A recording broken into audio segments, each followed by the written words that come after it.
The stranger in the rain. The rain hammered against the pavement as Emma hurried through the empty streets of downtown Portland. Her nursing shift had run late again, and all she wanted was to get home, pour herself a glass of wine, and collapse into bed.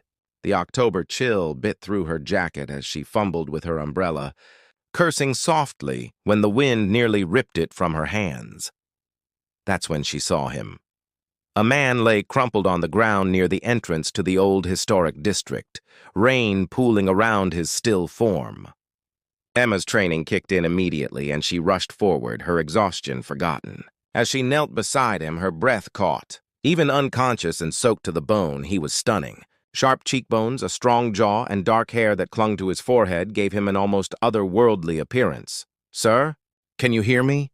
Emma checked his pulse, relieved to find it strong and steady. A nasty gash on his temple bled freely, mixing with the rain.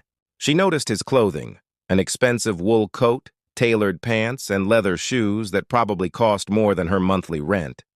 What was someone dressed like this doing alone on these streets? His eyes fluttered open, and Emma found herself staring into the deepest blue eyes she'd ever seen. For a moment, they simply looked at each other, and something passed between them that Emma couldn't name. Recognition? Impossible. She'd never met this man before. "You're hurt," she said gently. "I'm a nurse. Let me help you." He tried to sit up but winced, touching his head. When he saw the blood on his fingers, confusion clouded his features. "Where am I?" "Portland downtown. What's your name?" "Do you remember what happened?" He hesitated, and Emma saw something flicker in his eyes. Calculation, maybe, or caution. "Alexander," he finally said. I'm not sure." Everything's blurred. Emma made a decision. The cut needed cleaning and probably stitches, but something told her this man wouldn't appreciate a trip to the emergency room with its questions and paperwork. Call it intuition, call it foolishness. But she found herself saying, "My apartment is 2 blocks away. I have medical supplies there. Can you walk?" With her help, Alexander managed to stand, though he leaned heavily on her shoulder. Emma was acutely aware of his warmth, the subtle scent of expensive cologne mixed with rain. They made slow progress to her building, and she was grateful her landlord had finally fixed the elevator. Inside her modest apartment, Emma guided Alexander to the couch and quickly gathered her supplies. As she cleaned the wound, she noticed other details about him, the way he held himself with unconscious grace, the expensive watch on his wrist, the quality of his clothes up close. Everything about him screamed money and refinement. "This might sting," she warned before applying antiseptic. He didn't even flinch, just watched her face with an intensity that made her hands tremble slightly. "You're very good at this," he said softly. "It's my job. I work at St. Mary's Hospital." She applied butterfly bandages carefully. "You should really get this looked at properly. You might have a concussion." "I'll be fine, thanks to you." His hand came up to cover hers, and Emma felt a jolt of electricity at the contact. "I mean it." "Thank you, Emma." She hadn't told him her name. "How did you—" "Your name tag," he said quickly, gesturing to the lanyard still hanging around her neck. "I noticed it when you were helping me walk." It made sense, but something in his tone suggested otherwise. Emma decided to let it go. "You should rest. I'll make some tea." Over the next hour they talked. Alexander was careful with his words, revealing little about himself while seeming genuinely interested in her life. He asked about her work, her family, what brought her to Portland. Emma found herself opening up in ways she rarely did with strangers, drawn in by his attentive gaze and thoughtful questions. "You should call someone," Emma eventually said. "Your family must be worried." A shadow crossed his face. "My family. It's complicated. I'd rather not involve them right now. Boyfriend. Girlfriend?" She tried to sound casual, but her heart raced as she waited for his answer. Alexander smiled, a genuine expression that transformed his handsome face into something breathtaking. "No, there's no one like that in my life." Not yet, anyway. The way he looked at her when he said it made Emma's stomach flutter. This was crazy. She'd just met this man hours ago under the strangest circumstances. Yet she felt drawn to him in a way she'd never experienced before. "You can stay here tonight," she heard herself say. The couch pulls out. "You shouldn't be alone with a head injury." "That's very kind of you, but I've already imposed too much." Consider it part of the medical care. I need to monitor you anyway. Emma stood, needing distance from those intense blue eyes. I'll get some blankets. As the night wore on, Emma found excuses to check on Alexander. Each time, they'd end up talking about music, books, dreams, and fears. He was educated, cultured, and yet there was a loneliness in him that resonated with her own. She'd moved to Portland 3 years ago for her nursing career, leaving behind her small hometown and tight-knit family. Sometimes the city felt overwhelming in its loneliness, despite being surrounded by people. "Do you believe in fate?" Alexander asked suddenly, around 2 in the morning. They were both tired, but neither wanted to sleep. Emma considered the question. "I believe in choice. We make our own destinies.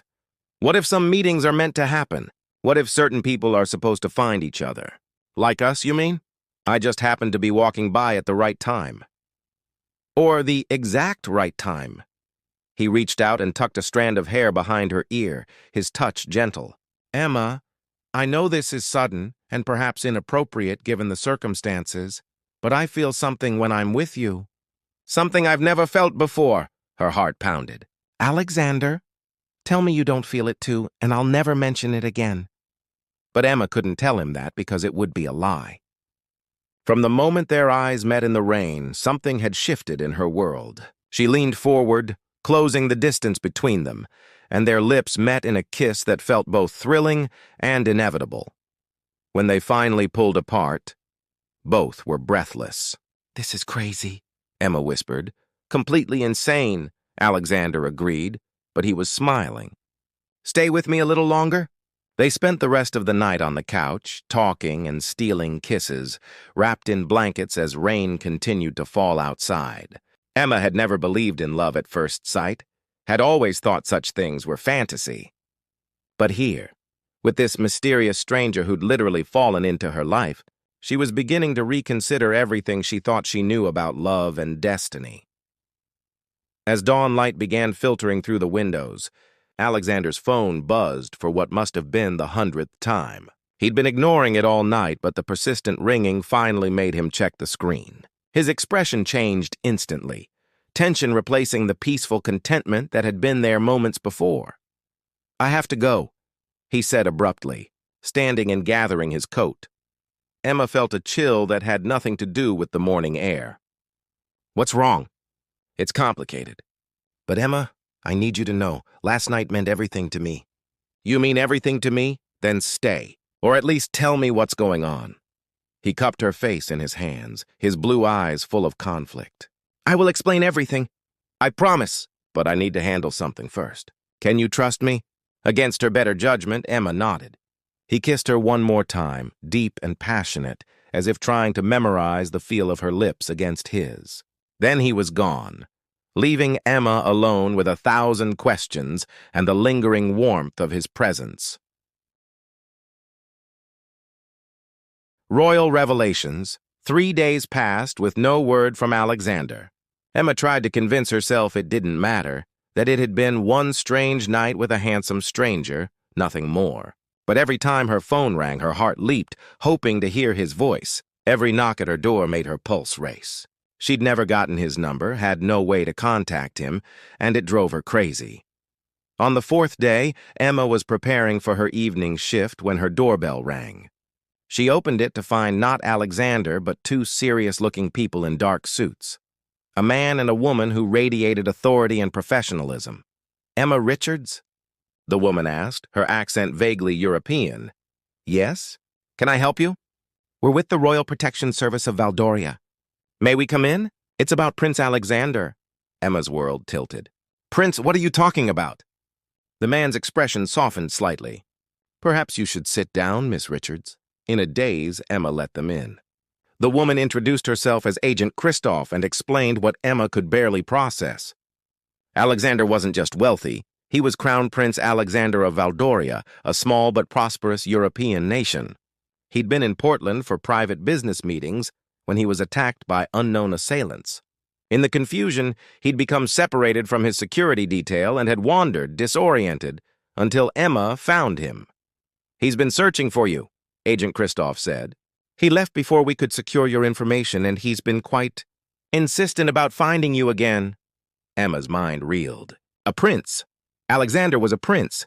Suddenly, everything made sense. The expensive clothes, the cultured manner, the evasiveness about his family, and the phone calls. Oh God, those persistent calls had probably been his security team trying to locate him. Is he all right?" she managed to ask. "Physically, yes, thanks to your care. Emotionally, he's been rather difficult since he couldn't find you." The agent smiled slightly. "He'd like to see you if you're willing." "He's at the Valdorian consulate." Emma should have been angry. He'd lied to her, or at least omitted a rather crucial truth about his identity. But all she could think about was seeing him again, hearing his explanation, understanding what had passed between them that night. "Yes," she said simply. "I'll come." The ride to the consulate felt surreal. Emma had changed into a nicer dress, though nothing in her closet seemed appropriate for meeting royalty. The consulate was in an exclusive part of the city, a beautiful historic building that flew a flag Emma had never noticed before. Inside, everything was elegant and formal. Staff members moved with quiet efficiency, and Emma felt completely out of place in her department store dress and practical shoes.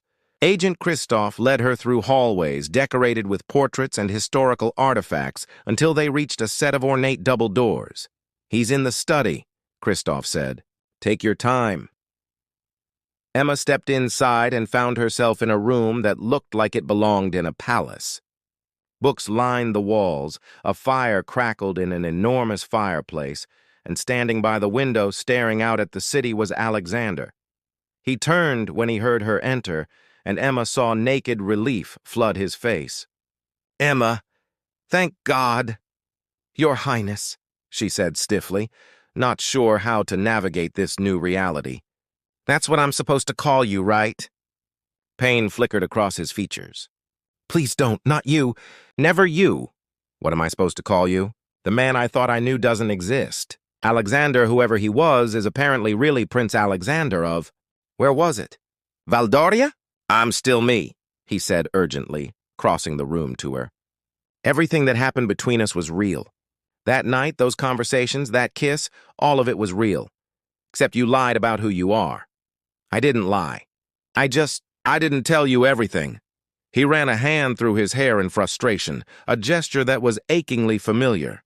"Emma, do you know what my life is like? Every person I meet wants something from me. They see the crown, the title, the wealth. No one sees me, just Alexander.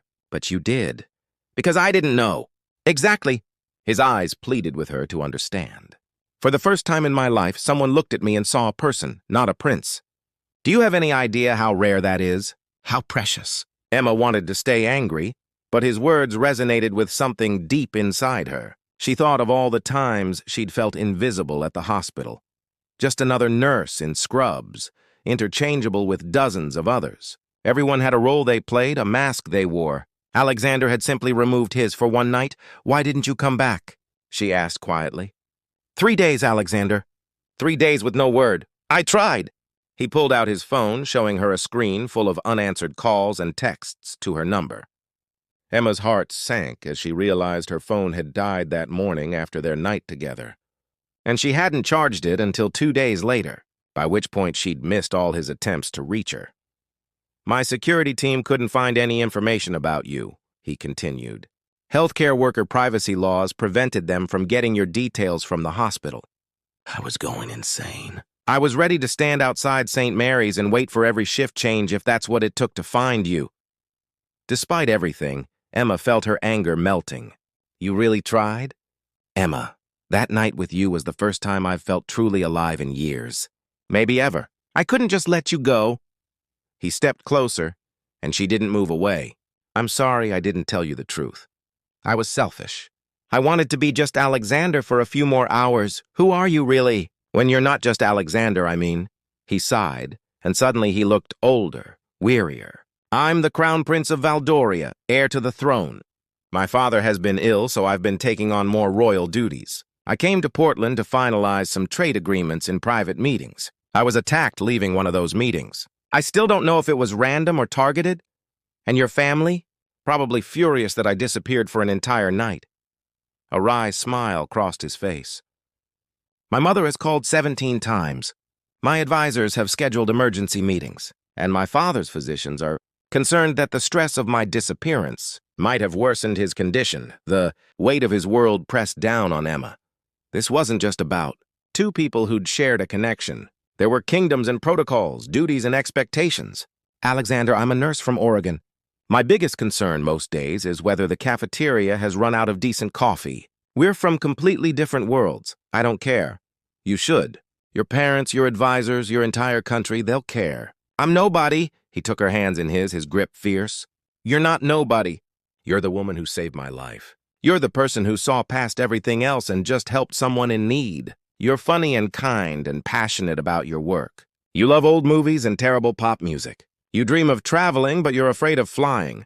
You're everything, Emma. You're everything to me. Tears pricked Emma's eyes. We barely know each other. Then let's change that. Give me a chance. Give us a chance. I know it won't be easy. There will be protocol and security and media attention. My life is complicated in ways you can't imagine, but I'm willing to fight for this if you are. Emma thought about her quiet life, her predictable routine, her safe and boring existence, and she thought about how alive she'd felt that night with Alexander, how he'd made her laugh and think and feel things she'd never experienced before. Maybe some risks were worth taking. Maybe some meetings really were meant to happen. I'm terrified, she admitted. So am I. He smiled, that devastating smile that had captured her heart from the first moment. But I'd rather be terrified with you than safe and alone without you. Emma took a breath and made her choice. Okay, let's try, but slowly. I need time to process all of this, and you need to tell me everything. No more secrets. No more secrets, he promised. Then he pulled her close and kissed her, and Emma felt the same electricity, the same sense of rightness that had overwhelmed her in the rain.